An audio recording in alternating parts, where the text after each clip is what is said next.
بسم الله الرحمن الرحيم، والصلاة والسلام على أشرف المرسلين سيدنا محمد عليه أفضل الصلاة والسلام. ازيكم حبايب قلبي، عاملين ايه؟ معاكم عبير من مطبخ أكلات بيرو. اللي أول مرة يشوفني ويشوف قناتي رجاء يشترك ويفعل زر الجرس عشان يوصله كل جديد. تعالوا بقى مع بعض نشوف عملت ايه بقى. أول ما جيت من النوبارية جيت البيت هنا، وصلت حوالي الساعة 3:30، وده كان تاني يوم رمضان. طبعا ما كنتش عاملة حسابي الإفطار ولا أي حاجة، وجايين بقى تعبانين مش قادرة. بس طبعا على مين بقى دخلت بقى ايه، كان عندي بقى فراخ في التلاجة، طلعت بقى فكيتها. فرخة كده حلوة يعني بقيمة حوالي كيلو 300 جرام او كيلو 400 جرام. طلعتها بقى كده، وطب ناكل ايه بقى، حاجة خفيفة بقى، واكلين هناك الاكل الدسم. طب نفطر ايه، نعمل ايه؟ فطلعت الفرخة قطعتها كده على حوالي 12 قطعة. اه والله زي ما انتم شايفين كده 12 قطعة. ده طلع كنتاكي ده بيضحك علينا عشان تبقوا عارفين. الفرخه دي حوالي كيلو، لما اتنضفت يعني وكده بتبقى حوالي كيلو 300 جرام. قطعت الجناحه لوحدها، وقطعت الورك الفرخه لتلاتة، الدبوس لوحده، والفخذ من فوق اتنين. وقطعت الصدر برضو لتلاتة، الجناح لوحده والصدر حوالي اتنين او تلاتة. لما قطعته بقى بالشكل اللي انتوا شايفينه ده عمل لي قطع كتيره جدا. بسم الله ما شاء الله ولا حول ولا قوه الا بالله، يعني جميل. قلت بقى ايه، نعمل عصير. برضو عندي ايه، عندي قشر مانجا. كنت انا مخزنه قشر المانجا. أنا لما بقطع المانجا بقشرها ايه، بفحر كده في القشر عشان بخزنه. وعندي مانجا مصححه تمام. رحت عامله بقى عصير المانجا. عصرت القشر بتاعها وصفيته. وعندي بقى ايه، مانجا كده مصححه زي ما انتم شايفين. قطعتها وخدت اللحم اللي فيها. طلعت القشر عصرته مع القشر اللي عندي. وطلعت اللحم اللي فيها بقى، وعملت بقى ايه، عصير مانجا قطع. صفيته بقى كده زي ما انتم شايفين. وعملت ايه، وقطعت بقى المانجا اللي هي المصححه دي، كانت في الفريزر طلعتها. باينه طبعا ان هي متفرزه. عصرته بقى كده وصفيت القشر اللي فيه خالص، وقطعت اللحم بتاع المانجا اللي عندي لقطع كده، وحطيته جوه عصير المانجا بتاعي.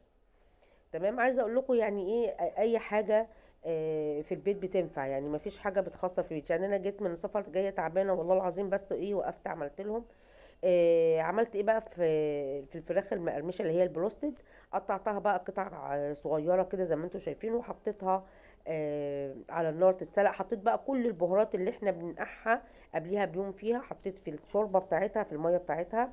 حطيت ورق لوري، وحطيت زعتر، وحطيت فلفل اسود وبصل بودر وتوم بودر وروزماري، وحطيت خل، وحطيت سكر، وحطيت ملح، وحطيت كل البهارات اساسا، بقول كاري وكله، عشان كده تلاقيني الشوربه غامقه.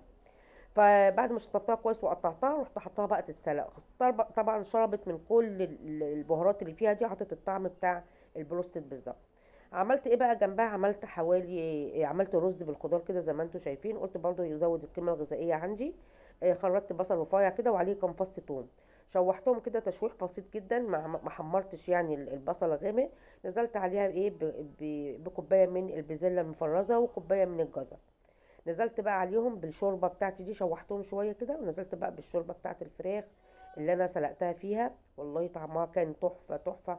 والتتبيله فيها طبعا لما اتسلقت، تتبيله النقع دي زي تتبيله النقع بالظبط. لما اتسلقت دخلت جوه الانسجه وحلوت اكتر. حطيت كل التتبيله اللي انا بحطها في البروستد من غير سليق، حطيتها فيها. تمام. عندي هنا ميه الرز كده اتشربت. انا عملت رز مصري عادي، ما عملتش رز بسمتي، رز مصري عادي من بتاعنا. وسقطته كده زي ما انتم شايفين. بصوا بقى جماله وريحته. الثوم مع البصل المتحمر مع الخضار، وطبعا ريحه الشوربه اساسا جميله لان فيها كل التوابل.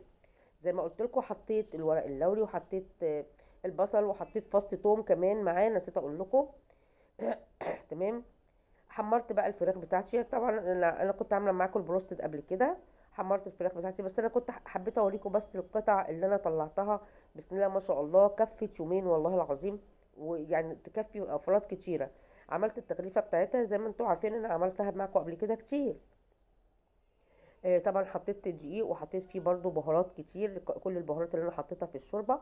وحطيت معاها برضو كوبايه من النشا، وحطيت واحد من بيكنج باودر. البيكنج باودر بقى عطيله خرفشه رهيبه رهيبه رهيبه، جميل جدا جدا في منتهى الجمال. دي كان بقى فطارنا النهارده في تاني يوم رمضان لما جيت من النوباريه. بصوا جمالها عامله ازاي، الخرفشه فيها تحفه، واللحم فيها مستوي وجميل.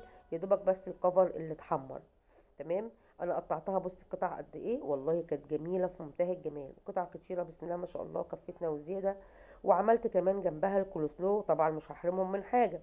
كان عندي كده قطعه من الكرنب اللي هو بتاع السلطه، قطعته كده بالمبشره وقطعت جزرايه عليه. وكان عندي زباديه مايونيز، حطيتهم برضو كده على بعض على معلقه عسل نحل وحبه ملح وحبه خل. وعملت برضو الكولسلو وكان عندي برضو بتاع ده عصير فراولة، بس طبعا نزلنا على المانجا حتتك بتتك. وده حطيت الكولسلو كده برضو. عملت كولسلو كلنا منه. وعدى اليوم وكان جميل وبسم الله ما شاء الله الاكل كان كتير. كنت ناعيه الهم والله لما اجي من النبريه هعمل ايه، وجايه واصله البيت بالظبط 3:30 بقى، مع بال ما غيرت هدومي وقعدنا وفكرت اعمل ايه. كان الوقت يعني ايه جرى مني، بس الحمد لله. فكيت الفرخه على طول في الميكروويف وقطعتها ونقعتها وغسلتها. والاكل كان خلص ساعه الاذان المغرب بالظبط.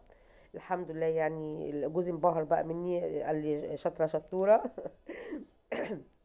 بص بقى الرز جميل مفلفل ازاي بالخضار. يعني انا قلت حاجه بقى تزود القيمه الغذائيه. تمام. وكلنا برضو الرز وكان عندي برضو شويه مخلل كده طلعتهم مع العصير، مع بقى طبعا التين والمشمشيه والبلح. شقينا رقنا عليهم. بس وقلت بقى اعمل لهم بقى ايه اكله سريعه كده، وفي نفس الوقت كانت عندي ومش مكلفه. والله جيت ما قعدتش بجد يعني. بس الحمد لله قضيت يعني. هنشوفوا دلوقتي السفرة لما اتحطت شكلها عامل ازاي، جميلة جدا واليوم عدى والحمد لله. انا اسفة بس على صوتي، بس انا عندي برد وتعبانة شوية، بس ايه الفيديو ده مصوراه من تاني يوم رمضان، بس ما كنتش قادرة والله ان انا اتكلم. صوتي ما كانش طالع خالص، بس الحمد لله يعني النهاردة قمت ايه حسيت نفسي فايقة شوية. النهارده بقى هعمل لهم ايه، هعمل لهم برضو طبعا احنا بردانين كلنا، ما ينفعش ان انا اعمل سمك. ولو اني اكتر الناس دلوقتي بتاكل سمك، بس انا مش هنقدر كل البيت بردان يعني.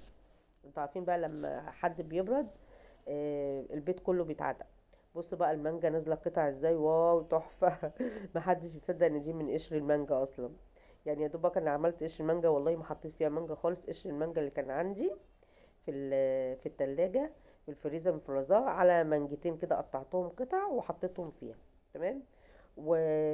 وهي كده اتقضى العصير اهو، كنت عامله عصير الفراوله. بصوا بقى جمال المانجا، جميله جدا جدا والله. رصيت بقى السفره بتاعتي، ويعني ساعه الاذان بقى مستنيين بقى الاذان يدن. وبصوا بقى جمال السفره عامله ازاي، وادي العصير والرز ده اهو حطيته الكولسلو، والفراخ بتاعتي الجميله اللي طلعت زي العسل دي. ماشي. وعندي بقى ايه شقنا رقنا كده، احنا يعني متعودين ان احنا نجرح صيامنا على بلح او على تمر او على تين مجفف او كراسيا او كده. عندي بقى مشمشية وعندي تين وبلح. ف شقتنا رقنا كده عليه، بس الكولسلو جميل ازاي كريمي خالص تحفة. انا طبعا كنت عاملاه قبل كده، بس لو حد عايز الوصفة تانية انا من عينيا عشانكم. والتين والبلح اهو شقنا رقنا عليه، وكان يوم حلو وجميل وعدى الحمد لله. كل سنة وانتم طيبين يا حبايبي، ويعود عليكم بالخير يا رب، والسلام عليكم ورحمة الله وبركاته.